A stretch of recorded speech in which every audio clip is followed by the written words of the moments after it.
प्यू research report में बताया गया कि भारत के लोग दुनिया में दूसरे नंबर पर आते हैं जो रिप्रेजेंटेटिव एडमिनिस्ट्रेटिव सिस्टम से खुश हैं। इस लिस्ट में दूसरे नंबर पर आते हैं स्वीडन के लोग, जहां के 75% लोग डेमोक्रेटिक गवर्नमेंट सिस्टम से खुश हैं। पर सवाल यह है कि अगर स्वीडन के 75% लोग ऐसी प्रणाली से खुश हैं तो समझ में आता है, पर भारत के 74% लोगों की खुशी का क्या कारण हो सकता है?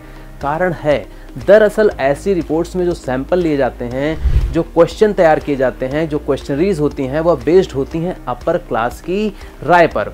ध्यान रखिए, यहाँ पर मैं अपर क्लास की बात कर रहा हूँ, अपर कास्ट की बात नहीं कर रहा हूँ।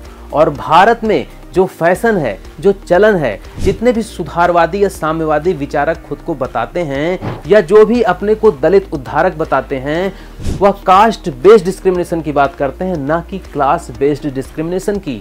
क्योंकि क्लास बेस्ड डिस्क्रिमिनेशन ऐसा डिस्क्रिमिनेशन है, ऐसा भेदभाव है जिस पर सबकी मौन स्वीकृति होती है। जातिवाद के पिरामिड में जो सबसे निचले पायदान पर भी आता है, अगर वह अफसर, नेता, जज या बिजनेसमैन बन जाता है तो उसके यहाँ भी नौकरों की क्रॉकरी अलग होती है, भले ही उसका नौकर किसी भी जाति का हो, चाहे वह पंडित हो या फिर चमार हो। और ठीक इसके उलट जातिवाद के इस पिरामिड में अगर सबसे निचले पायदान का अफसर, नेता, जज या कोई बड़ा आदमी किसी बड़ी जाति के यहाँ आमंत्रित किया जाता है तो उसकी क्रॉकरी भी वही होती है जो तथाकथित बड़ी जाति वालों के लोगों की क्रॉकरी होती है।